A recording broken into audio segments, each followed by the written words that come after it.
네, 이거는 싱킹맵 중에서 서클맵의 방식인데요. 이 가운데에다가 개념을 쓰고요. 이 바깥 원에다가 이 개념과 관련된 내용을 씁니다. 지금 정의를 썼는데요. 여러 가지로 활용해 볼 수 있어요. 근데 얘도 마찬가지로 줄공책이 아니라 이런 백지에다가 쓰는 게 훨씬 더 보기가 좋죠. 얘는 버블맵인데요. 마인드맵이랑 되게 비슷해요.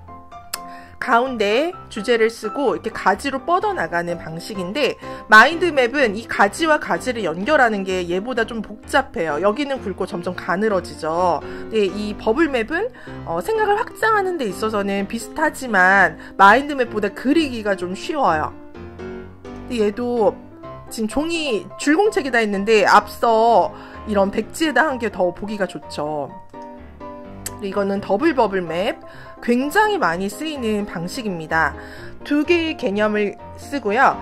가운데다가는 이것 둘의 공통점, 양 옆에다가는 차이점을 쓰는 거예요. 근데 차이점을 쓸 때 같은 위치에다 써야 돼요. 산소의 경우는 연소에 필요하죠.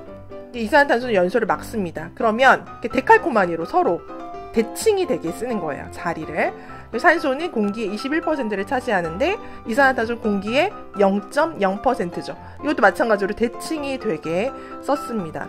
이런 식으로 우리 뇌가 비교와 대조를 통해서 이렇게 정리를 해두면 기억을 쉽게 할 수 있어요.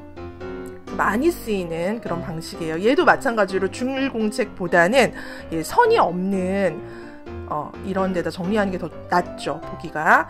얘는 트리맵입니다. 여기 지금 가려서 안 보이는데 3권 분립을 이제 정리를 했어요. 입법부, 사법부, 행정부 세 가지로 나뉘고요. 국회, 정부, 법원이죠. 그래서 왼쪽에는 구성, 오른쪽에는 하는 일, 이런 식으로 정리를 했어요. 되게 많이 쓰여요, 이것도. 플로우맵, 시간의 흐름에 따라서 이제 화살표로 정리를 했고요. 이런 식으로 이렇게 S자로 뻗어나가게 정리를 할 수도 있습니다. 순서도 흐름도에 해당이 돼요. 그래서 기본적으로는 이런 코넬식, 이런 양식을 취하고요. 여기다가 지금 더블 버블맵으로 정리를 한 거예요. 그러니까 기본적인 노트의 틀이 있어야 된다는 거예요. 그렇지 않으면은 그냥 이런 백지에다가 정리를 하면 다 없어져 버리니까 노트 안에다 정리를 할 때 단원 쓰고 이쪽 키워드 쓰고 이거는 동일하게 가자는 거죠. 이런 식으로. 그렇지만 이 안에서 여기에서 정리하는 방식은 이렇게 더블 버블 맵을 쓸 수도 있고 트리 맵을 쓸 수도 있고 여러 가지 방식을 쓸 수 있도록 가르쳐 주는 거예요. 그러나 기본적인 통일된 체계는 있어야 하는데 그게 저의 경우는 이런 코넬식 노트 방식과 유사한 형태로 이렇게 대단원, 이제 제일 윗줄에 제목을 쓰고요. 그 다음 줄에 소단원, 그리고 이쪽 왼쪽에는 키워드를 씁니다. 그리고 여기다가 이제 노트를 하는데 사실 노트의 방식은 되게 많아요. 마인드맵도 있고 그 싱킹맵에 여러 가지 툴들이 있는데 기본적으로 전 얘를 먼저 가르쳐요. 그 이유는 뭐냐면 우리가 노트 정리를 할 때 이런 줄공책에 한다는 거죠. 줄공책에다 노트해요. 이런 하얀 백지에다가 노트를 하지는 않아요. 이거는 없어지잖아요.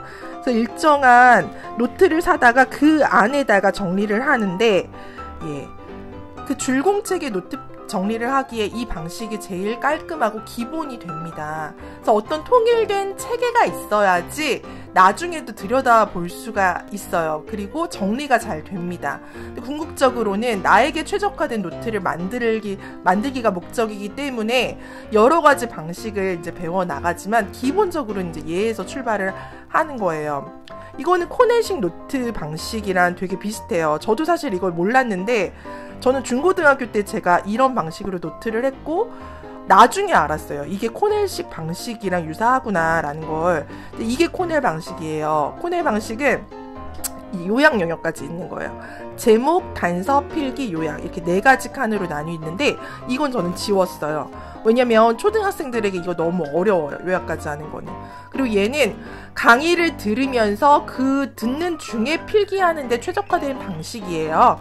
근데 저는 이제 초등학생들이 필기를 하는 이유는 나만의 최적화된 노트를 만들어가는 네, 그런 방식을 배우는 데 있기 때문에 예, 일단은 이런 식의 방식을 기본으로 가르쳐 줍니다. 제가 우리 딸과 한 노트는요, 예, 이런 식으로 여기도 단원이죠. 그리고 제일 위에 단원, 그 다음 소단원, 여기가 이제 키워드, 이거에 대한 정리죠.